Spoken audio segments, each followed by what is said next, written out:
أما بعد، فقد قال الله تعالى في كلامه المبارك: إنه لقرآن كريم في كتاب مكنون لا يمسه إلا المطهرون. صدق الله العظيم. وقال نبينا وسيدنا صلى الله عليه وسلم: خيركم من تعلم القرآن وعلمه، أو كما قال عليه الصلاة والسلام.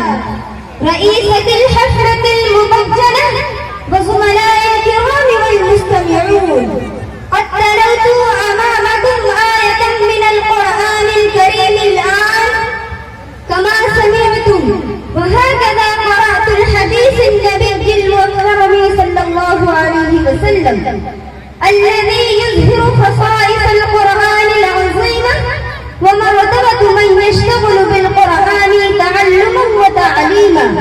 أيتها الأخوات الأحبات، إني أود أن أسعد بتبيين فضائل القرآن، وأحظى بأن أكون رقب اللسان بذكره الكريم. أيها الإخوان، هل أنتم تعلمون ما هو القرآن الكريم؟ القرآن هو الكتاب الذي نزل الله عز وجل من السماء إلى الدنيا على عبده الحبيب محمد صلى الله عليه وسلم. والقرآن هو الكتاب الذي نزل هداية الناس إلى الطريق المستقيم. القرآن هو الكتاب الذي فيه دستور الحياة الإنسانية. والقرآن هو الكتاب الذي فيه شفاء للناس بما في الصدور.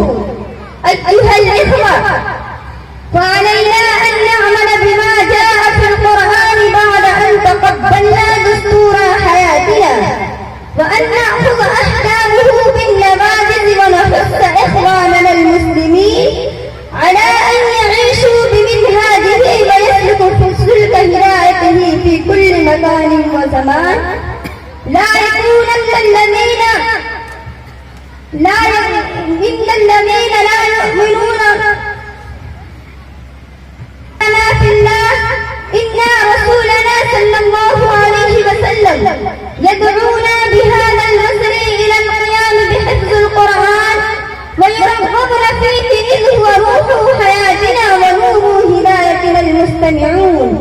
هذا هو القرآن المبارك الذي أعلن الله تبارك وتعالى في صيانته، وقال في كلامه المبارك: إنا نحن نزلنا الذكر وإنا له لحافظون.